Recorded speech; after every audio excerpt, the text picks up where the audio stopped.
But before we get going, we have our typical slides, a couple slides, only a handful that we want to go through just to introduce you to, who IMAGINiT is and why you should care.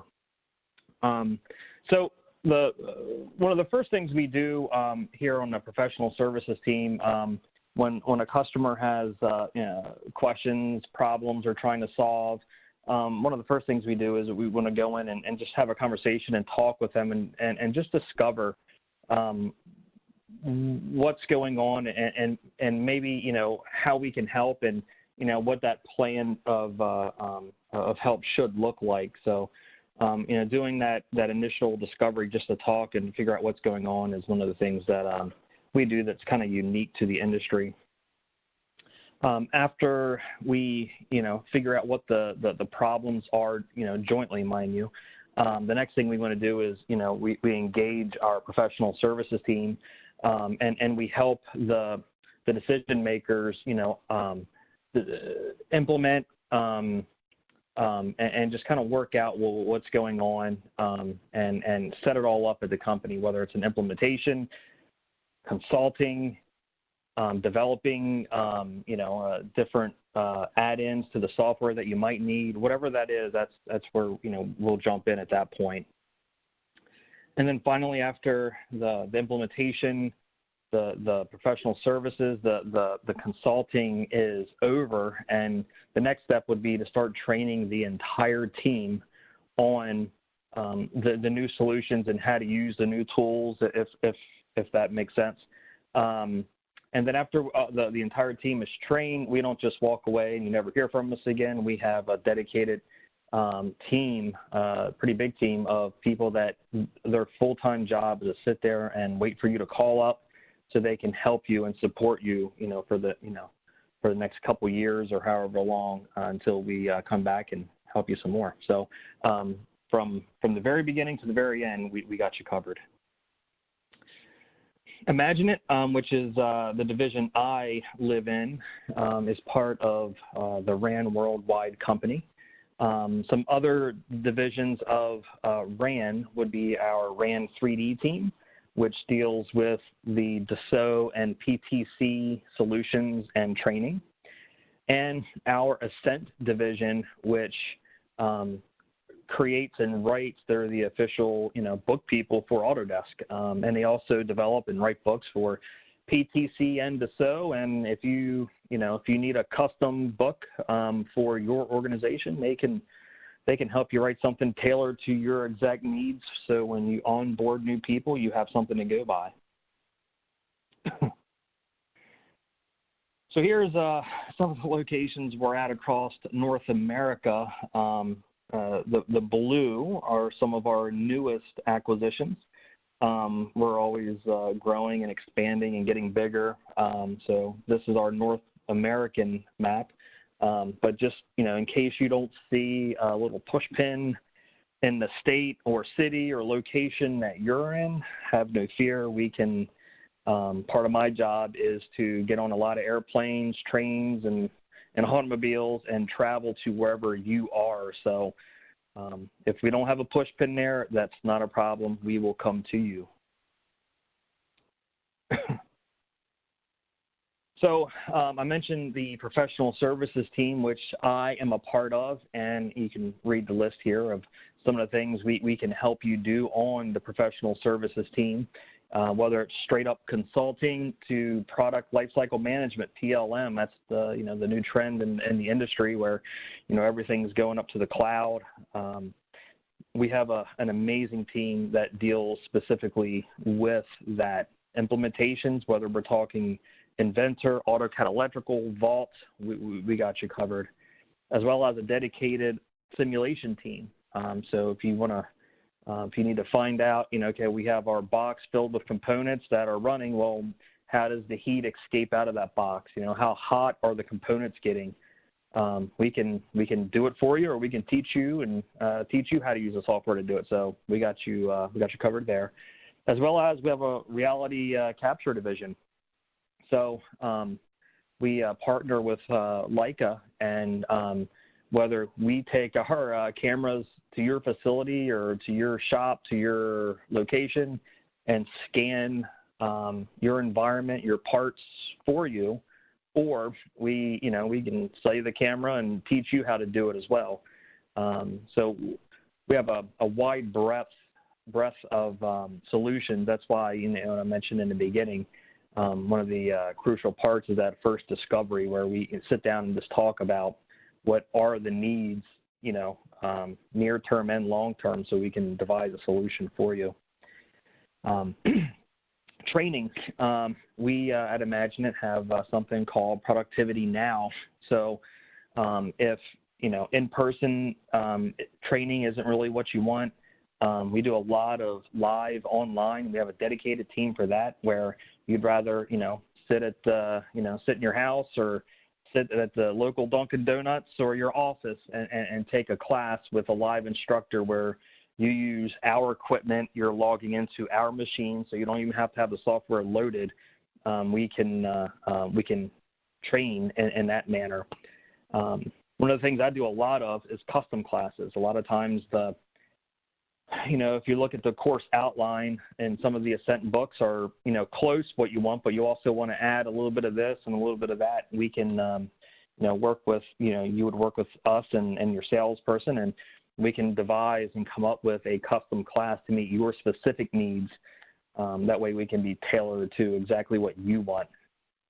And as well as, the whole Productivity Now, if you'd prefer just to log in and watch a video and read the book online, we have an amazing amount of resources with our Productivity Now video enhancement tools. They're really amazing.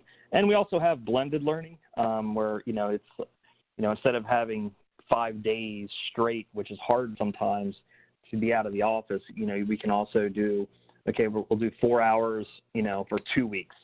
So instead of 5 8-hour classes, we'll do 10 4-hour classes. That way you're not out of the office the entire day. So a lot of options there, and again, just talk and work with your local technical resource and sales, and they'll help you out with all that, which one's best for you. So our relationship with Autodesk is amazing. We are, as I mentioned, I don't know if I mentioned earlier, but we are their largest North American partner, and from what I've heard recently, we're their world's largest partner, which is really, really awesome. That means we have a lot of smart people, sprinkled throughout North America, that, if you need something very unique and specific, odds are we have a person who's already tackled that. We are a platinum partner from Autodesk, which means that we're just really good at what we do. Over on the right-hand side, when I mentioned the Productivity Now solutions we have with support, but we also have our Take Aim methodology, which I mentioned our implementations a couple slides ago. Our Take Aim is just, it's a proven system of how we engage our clients, talk with them, and devise and write up a scope of work to meet their specific need, and then we follow it up with the execution part. So we've done this thousands of times, and we're really good at it. And of course, at the bottom, which is really amazing, is we are top rated in customer satisfaction. That means we take care of our customers. Without our customers, we wouldn't be here. So we really, try to meet the need of our customers any way we can.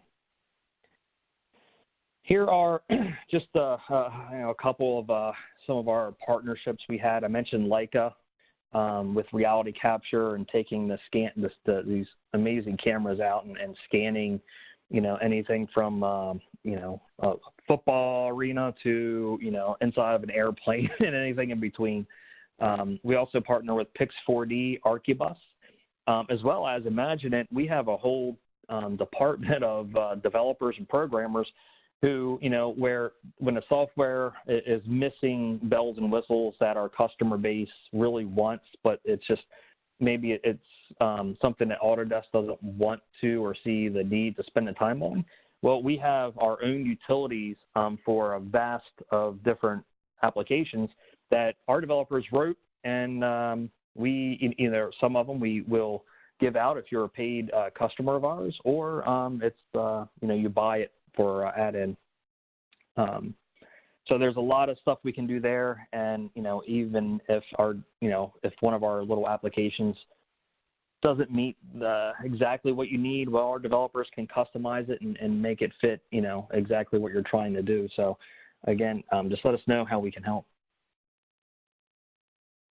And of course, a lot of the software that I mentioned, whether it's Inventor, AutoCAD, AutoCAD Electrical, Revit, all of that can be, acquired through the industry collections by Autodesk, whether it's, product design, which is, my wheelhouse, whether it's the, media and entertainment stuff with Maya and 3D Studio Max, or it's the, the architectural world of things with Revit.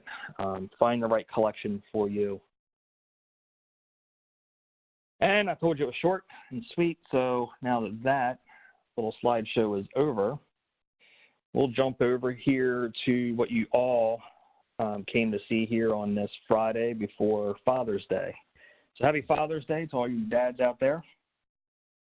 So one of the, when I first got tasked with this, what's new in Fusion 360, that's a tough one. It's not, Fusion isn't one of those standard programs where, every March, April, Autodesk drops a new software and says, here you go, and here's a list of all the new bells and whistles.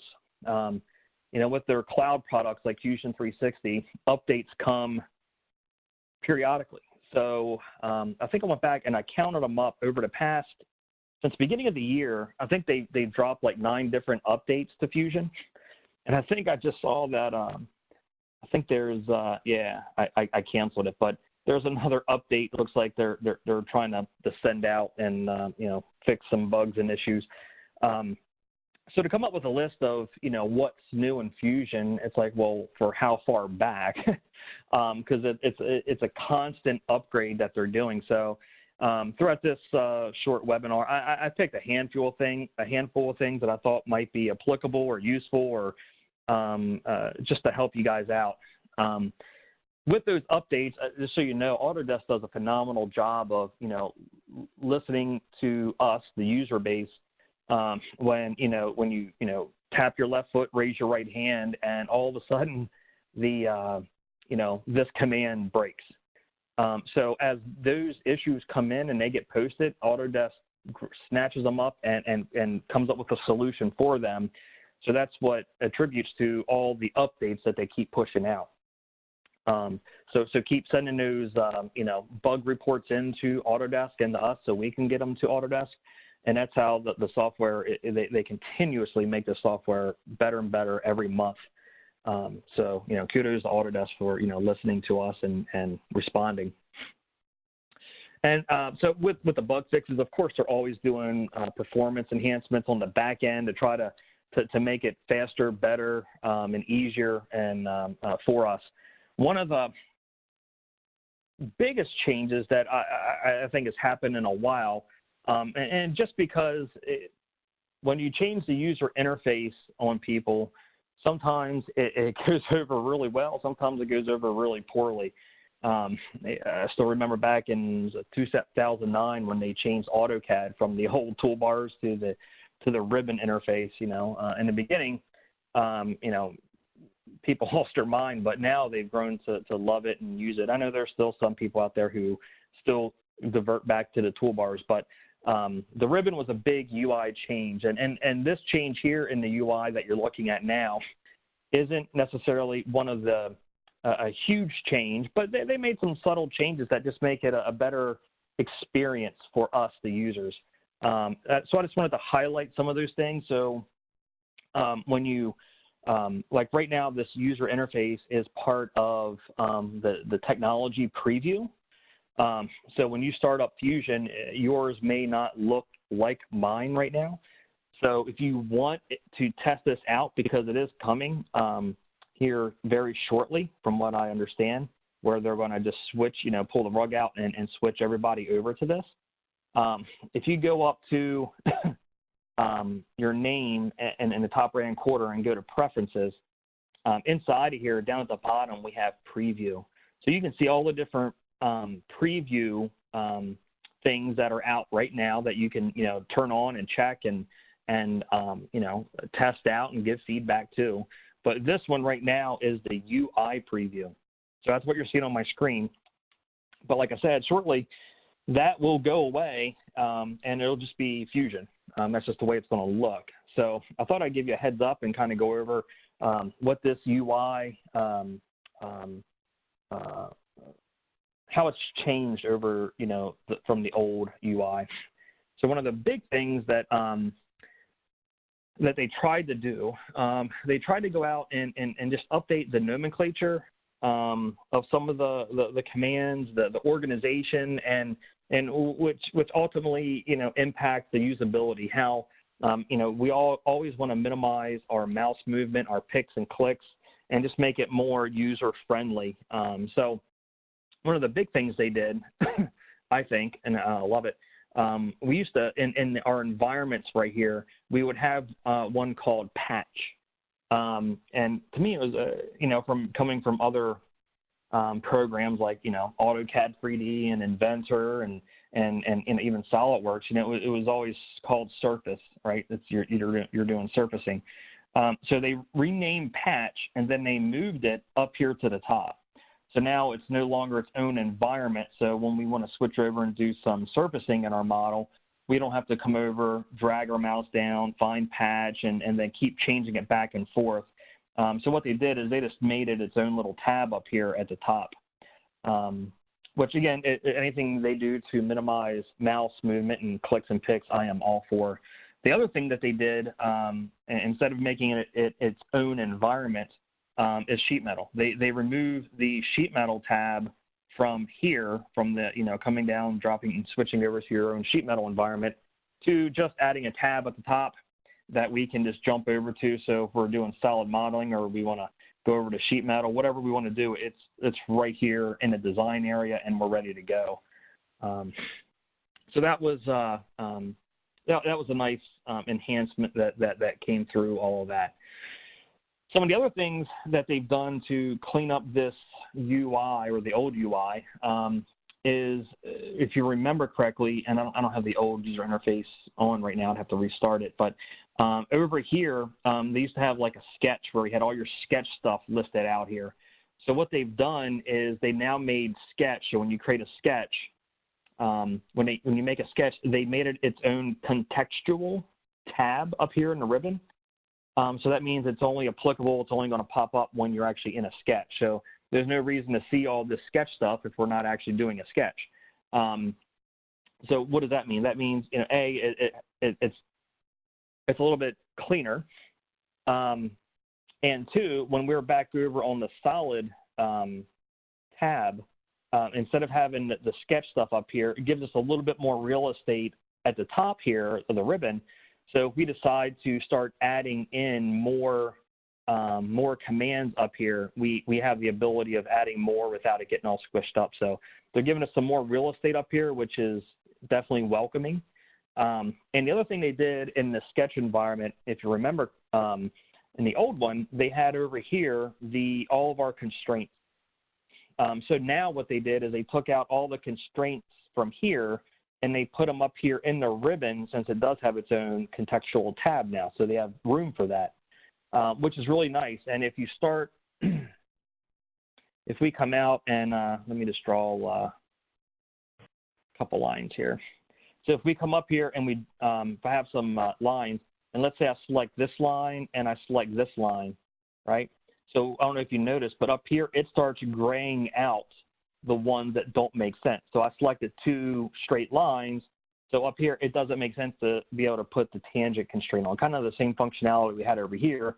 It also works up here in a ribbon. So it's basically dumbing it down for us. So again, we can just go right up. The choices that are available are bold. It's easier to see with your eyes and go up and pick and click on. So that was a very nice addition to the ribbon up here at the top.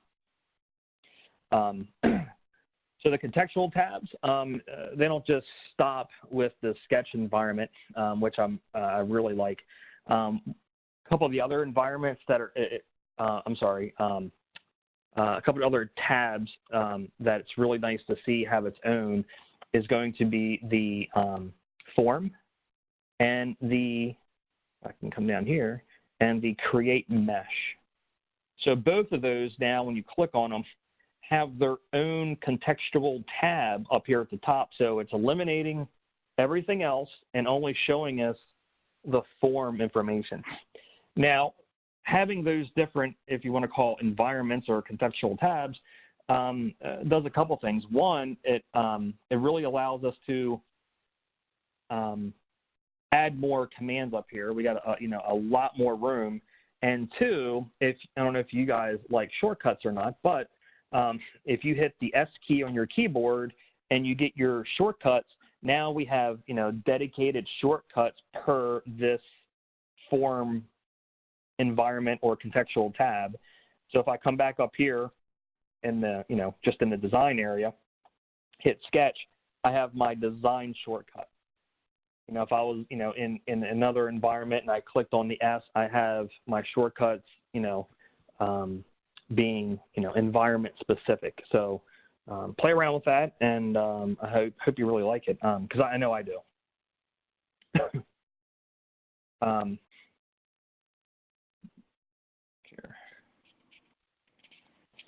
The next thing, as I look through my little cheat sheet here, is exporting. So one thing that they've added here in the user interface is the ability to export out to different formats. Now, historically, if I wanted to take this airplane, let's say this little sheet metal airplane, and I wanted to save it out as a different format, we could do that back in our A360, and again, I'm back in my team folder here. But I could come up and go into my, let me find my sheet metal. Here's my completed airplane, right? Here this guy is. And I would have to come up and say, I want to go ahead and download this as my step file or my object file. So I would have to go through here and do that. Now, what they have added is the ability to do that through Fusion itself without having to jump over there. Now, I love right-clicking, and one thing that, when I first saw that was coming, I came over and I right-clicked, and I went down and said, let's go ahead and export this thing out. And when I did that, I said, what file type do you want? And this is what I get, right? I don't see OBJ in here anywhere. So this is still showing when you right-click, this will still show the old options that you had. If you want the new options of exporting this out, we have to go up and drop this down and say export from here. And then this would give you that list of all of the other file types we can go out from. I can only imagine that it won't be too long before they updated it here. It won't be too much longer, I can assume, that when you right click and say export, it'll also be here as well. They just haven't dropped it in here. But if you're going to go look for it, make sure you come up here and do the file drop down and say export. That will give you all of your options to save out. While I was back over here, another I think really beneficial thing that they've added here to the your online environment. If I go to, let me go back here to my files for this webinar. So one thing, I don't know if you've noticed or not, you notice here we have a trash can. So all the old versions, not old versions, but things that you've deleted, you've gotten rid of. Now we have a trash can up here.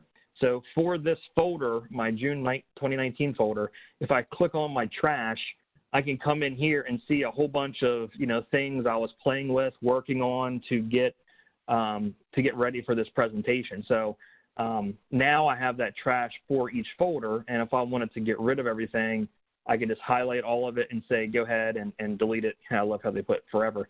Delete it forever, not just a little bit, but forever. So go ahead and delete all them. And as we go into other folders, like if I go into my miscellaneous folder, it will have a trash bin as well. I just think it's one of those nice little additions to have in there, so we can delete everything based off of the folder and kind of keep everything tidy. So if I come back over here, one of the next things I want to look at here is a new command, and I probably should say new with quotes. It's called offset face. Actually have it up here, but it's underneath modify, and it's down here. It's called offset face. That was a newer one that came out recently. And basically what the offset face is, it's basically, I hate to say it this way, but it's basically a watered down version of press pull. A lot of times from what I gather, when users were using press pull to modify existing geometry, they were getting, maybe too many options inside of there for what they really wanted to do. So in this case, if I just want to grab a face and move it, I don't care about retaining or updating the existing features. I just want to click on the face and move it, and that's basically it. That's where they took out some of the options, and now you have a command that'll do just that simple moving of the face, or what they call offset of the face. So if I say offset of the face and I go ahead and click on the face, I can just drag it. That's all the options I have. I don't have any other options.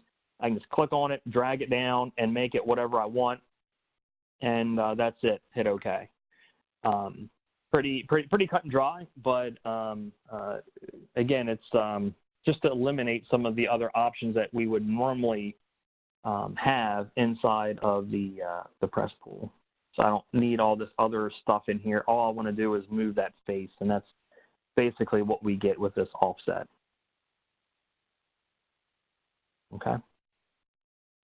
So that is offset in the face, and if you're wondering how I got that button up there, for any of the commands that you find that you might use a good bit of, all you have to do is come down, you hover over, let me find one, it's not there, here, scale. So you hover over one of the commands that you use a lot and click on those little dots and say, pin it to my toolbar. And it'll pin it up there to the toolbar. Or if you want to add this into your shortcuts, or you want to change the keyboard shortcut, we have those options built in there. So if I say add the scale to my keyboard, my shortcuts, I can hold my hand still. Too much coffee. So if I click on that and then I hit S on the keyboard, I now have scale listed in here, so I can go right to it. So if you're wondering how I got those up there, and obviously if I did that process to add it, I could come up here and say scale, remove it from my toolbar, and remove it from my shortcuts to reset it or to take it away.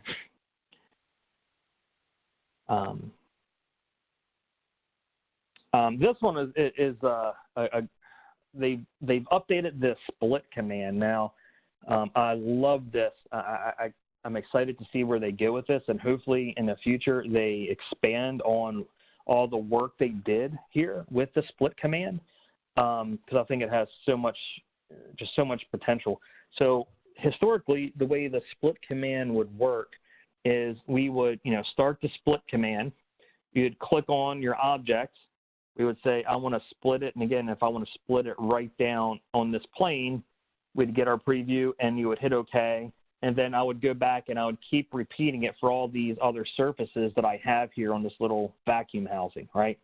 So now if I look up here, I have one and I have two bodies, right? So I got two bodies up here that I can start looking at. Just going to get rid of that. So that's historically how the split command has worked. So in this example, I created some surfaces. So if I wanted to basically chunk up all of these, this one body, and chunk it up into multiple components, I would have to do one, then the next, then the next, and the next. So my timeline down here would start getting pretty big. So what we want to do here is, if I say split, and I'll see my splitting tool. split, whoops, I forgot to pick my body, and hit OK. So now I got two bodies here. So now if I go up and I say split, I want to split this body and that body, right? And I want to split it based off of this plane, that plane, that plane, and that plane, and hit OK. So I have them intersecting. So when if I come up here, I selected too many. If I say split, I'll show you what happened here in a second. Split, split. Oh. Split, split, and hit OK. So now I have 1, 2, 3, 4 different bodies. And then, of course, I could split that again, split them again and have different, left half and the right half for each one of those. But if I come up, I can start turning off some of those, right, and kind of see what's going on. If I turn my surfaces off, might look a little bit better. So now I'm starting to make all my pieces. So from here, I can start taking those bodies, converting all those bodies out to components. And then, if I need to do any more fine-tuning work, adding little lips or supports, I can just keep on continuing with that. The reason it failed, I do want to show you that because that is one limitation on it that I really hope, and just rewind this a little bit, that I really hope that they update in the future, is if I come up here and I say split, again, I'm back to just one body. If I say split this body, and I say my splitting tool, and for example, if I chose, maybe I want to split it right down the middle, like I picked before, and I want to split it based off of this surface right here. And again, it doesn't have to be a surface. It could have been just a plane, but a lot of times with plastics, you probably have some weird cutting surface that you want to use. So in this case, I have one surface and that plane selected. One thing this command does not support yet, and I really hope they update this because I think it would be phenomenal, is the ability to split where we have intersecting cut planes. So if I hit OK, this will fail. And then if you do more info, it should tell you, no intersections between targets and the split tool. So because I chose two planes that would intersect one another, it fails. So hopefully in the future, like I said, they keep enhancing this command so we could have where I could pick all 4 of these surfaces and the mid plane, the cut plane right down the middle. So instead of having 4, 5 different surfaces, I would, if I split it down the middle, I'd have 10 different parts if I wanted that. So hopefully they enhance that. But for now, it's still, I think, a great start to the split command. And I can't wait to see where they go with that. Let me clean this up a little bit. So generative design, they've added a few things or enhanced a few things in a generative design environment. Now, I'm not going to get into all the nooks and crannies of generative design, but high level, what you're looking at on the screen is basically, instead of modeling up the actual part that you want and then putting simulation on it, with this methodology, the green, what you're seeing here as green, is the areas of my final product that I know I need. I need these green holes here so I can bolt them down, a little counter bore in there so I can bolt it down to something. I know I have, some part or axle or something going through these 2 green little rings right here. So you basically model up what the areas that you need to keep. And then if I come over and I look at the red is also a model of things I know I need to remove. Like, for example, for these guys right here, we had the model up the area that the bolt is going to drop down into, right? I got to have that area clear so I can put a bolt in there. So that's what was drawn up here. And the same thing with this. Here we have something going through our part. If I turn green back on, I got something going through the part. And then this up here is the area that I need to have free for whatever that's going to go on here that can spin around. So that's kind of what the red and green represent, the areas that I need to have free, and the green is the areas that I need to keep. So once you have all that, and we go ahead and we generate it, now I'm not going to generate it now. I already have it generated because this will get sent up to the cloud and use cloud credits to solve. Again, you get those credits, you buy them through Autodesk. But this sends it up to the cloud, and it uses Autodesk supercomputers to generate and go through many, many iterations of possible outcomes to this. So those results, if I come over here and I explore my results, some of the things that have been updated as they load to generate this would probably take, depending on how busy their servers are, right? It's always going to be a factor if everybody here and then the country set it up at the same time. Obviously, it's going to take longer. But I think when I generated this, it maybe took an hour before all the study was done. But again, that could have been, because it was a peak time, or maybe it wasn't a peak time. It was just really, really quick for what it was doing. But one of the things that they added inside of here for the preview, we now have a lot of different ways we can view some of this stuff. Whether we come over and view like the thumbnail with the details, we view it as a graph, which is really nice.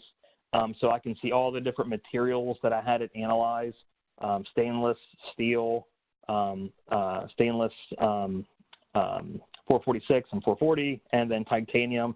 And I can see those little pink dots and orange dots and blue dots all over the map and see what the safety factor and what the actual mass of the part is. So I need to find my sweet spot of, where am I not willing to compromise? Like if it needs to be, under 3 for safety or over 3 for safety, well, I need to look to one side or the other. Now I can figure out what materials I have. But one of the things that they've updated was a lot of these previews. So users were saying that like I'm not going to click on this preview right here because I don't like the way it looks. But if they would have actually clicked on it, the preview and the actual the model were two different things. So now what they've done is made all these thumbnails look pretty dead on for what you will see if you click on them. And if you hover, it's kind of fun and a little hypnotizing. If you move your mouse over these little bars right here, and I'm not clicking, I'm just holding, and you can sit there and drag it. You can see, hopefully that's coming across the web, but trying to go slow. You can see as you go across and how it crunched down and got to the result that we see here. So they've done a lot of work on getting these previews to look, closer and closer to what you will actually have. So again, if I clicked on one of those,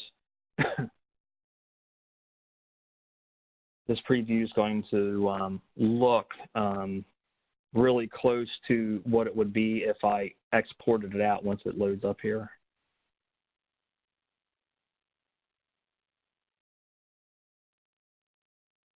Well, that's thinking. Come on.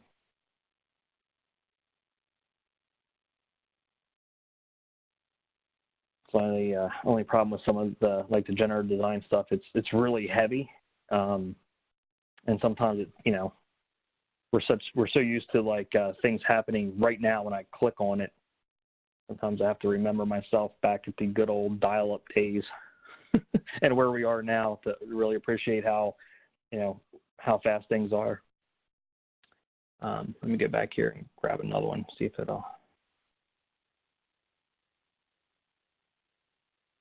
But the preview, if it did show up here, would look really close to what I would do, I would actually have if I came up and I exported it out as a solid, if you will, or I clicked on this and I converted it out to a mesh. So what we see here now that it came up is really going to represent what we're actually going to have. And again, we got different ways of viewing this in here, whether I want to view it as the stress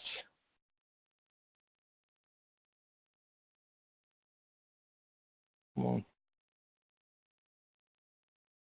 A lot of times when you're doing going across the web like this, it hangs up a little bit, but go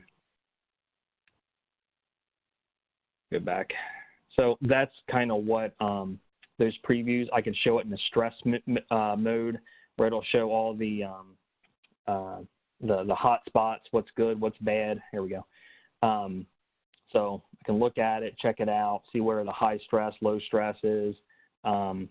I could go to my export, the preview, and then this is a kind of a neat one here where I can view my original model where I said I don't want material, where I said I do want material. I can view all that here kind of ghosted over top of my end result, which I think is really, really slick. But we have all that, and then when you would hit export, what we would end up getting is this. I already exported one out. Because again, that takes a little bit of time. Yeah.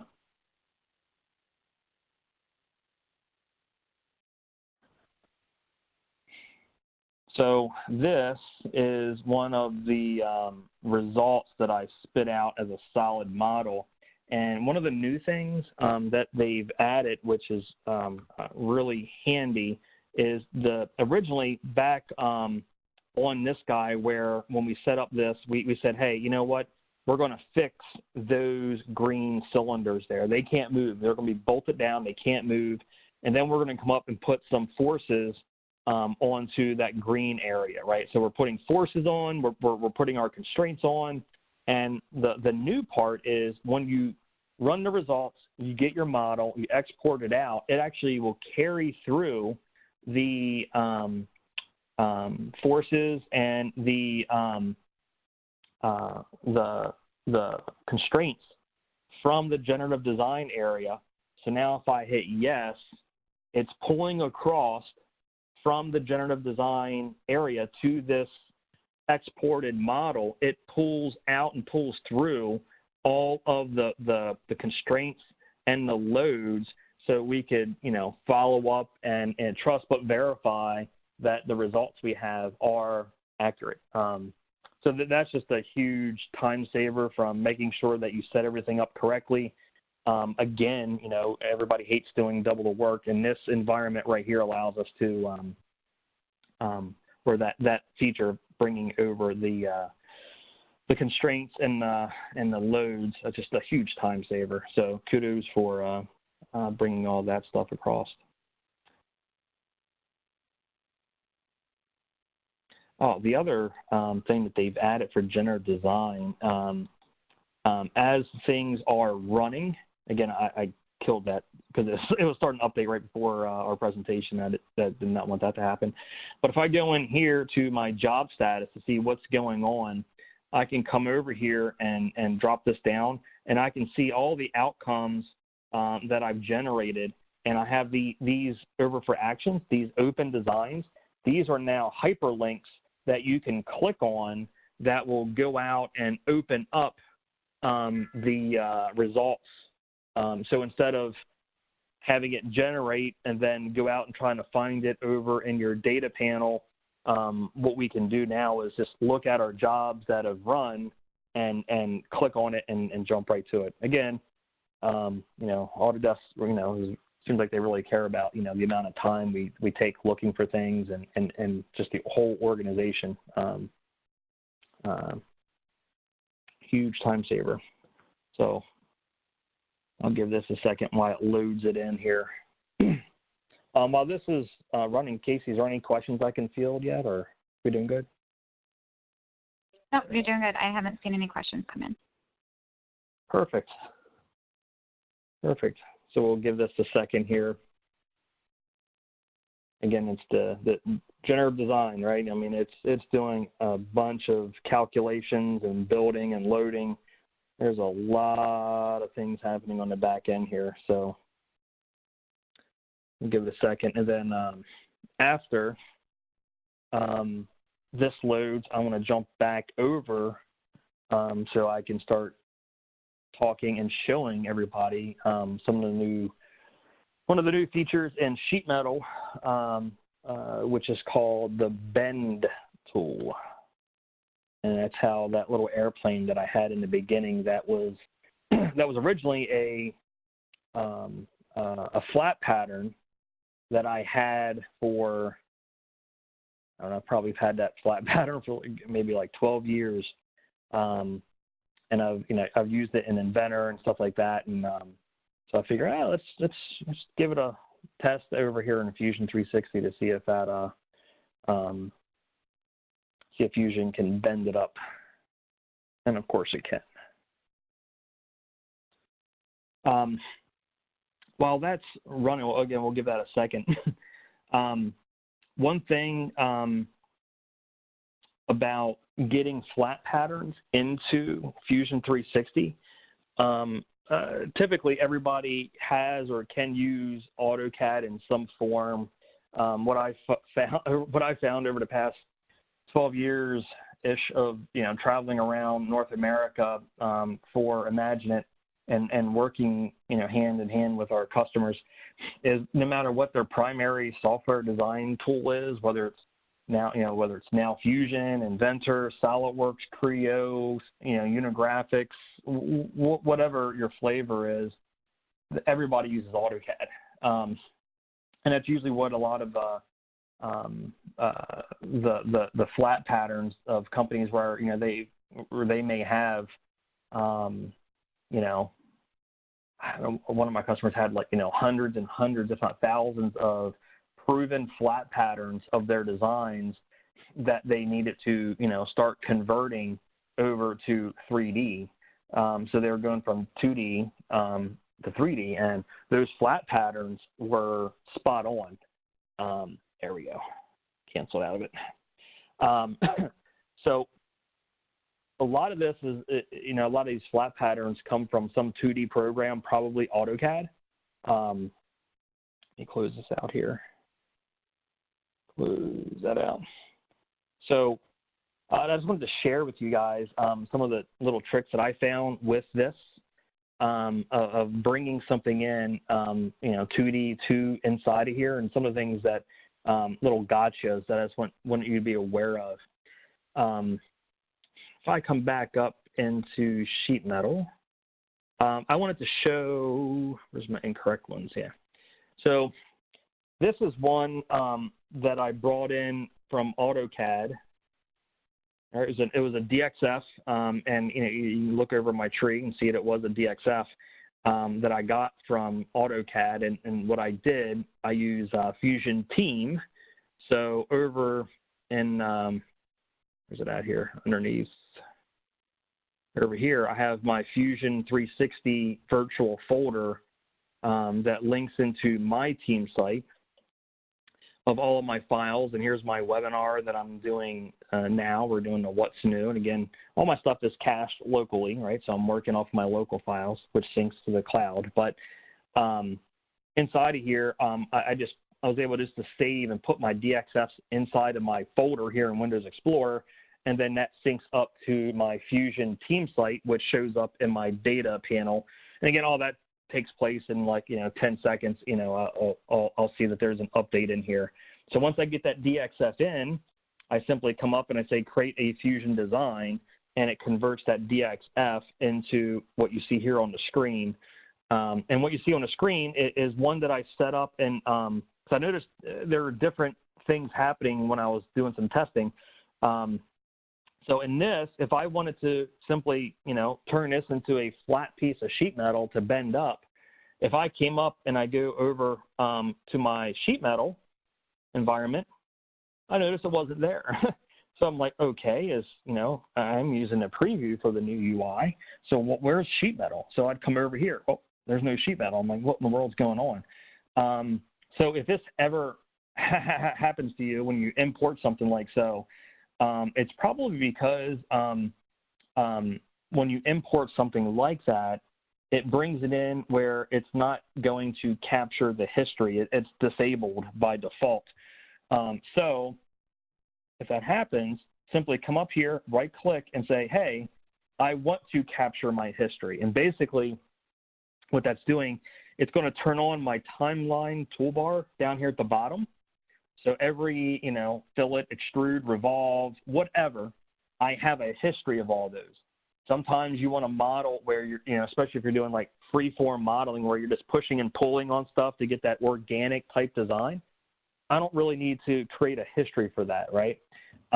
So when we import something, it comes in with that off. So all you have to do is say capture my history, and now my timeline pops back into place, and look what magically appeared again, my little sheet metal.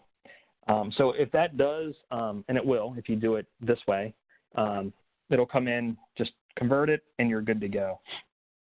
Now, so this is, like I said, this is the incorrect way of bringing it in, right? So this is bringing it in where maybe in AutoCAD or something like that, the layers that all this stuff was on just wasn't right. So in this case, if I came up and I tried to use my flange command and convert this to a flat piece of sheet metal, if I click on that, you see here how it's selecting the entire thing, but what about those cutouts, right? We have a lot of, cutouts in here. I don't want to select all of all those cutouts or deselect them. So if I expand out my sketches inside of here, I can see these were the layers that were in AutoCAD, right? So these layers, the reason it picked up the entire surface like that is because I have my internal profiles on a different layer. So if I turn that off, I can see all my internal profiles. So what you should take away from that is when you have your DXF file or whatever your file type is, make sure that your outside profile, right, your outside profile and all your internal profiles are on the same layer. Because if they're not, then it's going to only select this. Then you got to go back and start doing a lot of cutting to pick all these little faces up. Just a lot of extra work, and anything we can do to minimize picks and clicks, I'm all for. So that is the incorrect way. The other thing I would do is just make sure all your bend lines, like you see here, are on their own layer as well. They should, be on some type of bend layer where their lines aren't continuous, because right now, some of them will let me go up and pick, things I probably shouldn't be allowed to pick. So again, just make sure that your bend lines are on the right layer, and make them, fan them or something like that, something other than continuous. So that's the wrong way of setting it up and bringing it in. So then I have one here that is, I think, one of the correct ways. Now, as it's opening, you could also go in and, create a new sketch if you wanted to. So if I say create a new sketch, I could also come up here and say insert, and I want to insert my DXF this way as well. So if you're not using Fusion Team and bring it in the way I did, you could say insert DXF this way, or you can come up here and say upload. So there's a whole bunch of ways. Just make sure that whichever way you do it, again, up here at the top, even though my layers are on the right thing, it still doesn't come in as sheet metal, right? Because of the way I brought it in. So if you don't see sheet metal, right click, capture your design, get your timeline back, because we need to be able to capture all of our bends and folds and things like that for sheet metal. So now in this one, what I did is I took all of the internal profiles, all the internal little cutouts, and I moved them all to the same layer as the outside profile. So now I just joined or combined those layers as one layer. So now when I come up and I say I want to create a flange and I pick on this, it'll pick up on exactly what I want. So again, it's going to eliminate me doing a lot of manual picking to remove those profiles. So let me again pick the side that you want to create and hit OK. So now, back to ortho. So now I have my flat pattern here of all my cutouts. So the command that we want to start looking at now is, and again, I'm not going to bend this entire thing up. I'll show you enough to get started, but I want to use my bend command. So again, I'm using a sketch I brought in from AutoCAD, but if you if you just drew the flat pattern, you know what your overall dimensions are, and you just want to fold it up, you could draw, create sketches and draw your own construction lines in the bend. But I have my lines here, so I want to come up, pick on my stationary face, and my goal is to keep this face right here always static. So once I do that, I'm going to come up, click on my bend line, and it's going to take that part and bend it up. And hit OK. And then, of course, I just keep repeating this. Keep this face static. Fold that bend lined up. Right? Keep going. You can right-click, drag up, let go to repeat your command. Keep that one static. And fold up. Whoops. See? There we go. I picked the wrong face there. So if you pick the wrong face, just make sure on this face. Sometimes you got to rotate around. Yep. This face, and then this line right here. There we go. Okay. Repeat this face, this line, and you can see here we can, basically fold this thing up however we want. Now, one thing I want to point out here, gang, is when you're folding up sheet metal like this, always start from the outside and work your way in. Because if you notice, when I bent that sheet metal up, you can look down here and see that my original sketch here, right, or some of my original sketches here, this guy, that stays down. The sketch doesn't bend up with it. So if I started on the inside and bent those up first, well, my sketch is still going to be down here. There's no sketch up here for me to bend my wings up. So always start out and work your way in. So pick your face, come up, pick your, pick your bend. Now, the other thing I want to point out here, because how I created this flat pattern, I have, if I zoom in here, you can see here I have three, hopefully you can see that, 1, 2, I have 3 bend lines here. So what that was showing me from the software that this came from is that there's the center line, and then there's the outside bend extents and the inside bend extents. So be careful, because it will see all of them as an option of bending. I could bend that dark blue area, or I could bend this area, or I could bend this. So make sure you, it doesn't cost anything to zoom in, right? So make sure you zoom in and pick the correct faces, or back in AutoCAD, clean up and get rid of the outside and bend lines, if that's what you want to get rid of. But just make sure you keep repeating, right? And it'll yell at you if you're going the wrong way, right? And then finally, we just keep bending this guy up. Again, working from the outside in until we get it completed. Now, sometimes, for example, in this area right here, I need to bend this wing right here. I need to bend it up on this little bend line. Well, first, I guess I ought to bend my, there we go. He needs to be bent down, my little landing gear. So I need to bend this guy up. But sometimes I can't just do that. If I say keep this face static and bend this face right here, I need to bend it up the other way. So when I say flip it, it should fail. It's going to fail and say, hey, I can't do that, because if I'm looking at it, for this guy to go 90 degrees over to this direction, it would interfere with my original part, and it's not going to let me do something that will interfere. So sometimes you have to, even though you brought all your bend lines in, sometimes you got to do things a little out of order and say, well, keep this face static and bend, bend that guy down, and then come back and then bend this guy back up, because then it won't fail. But my bend lines are up here, right? So they didn't go with my part.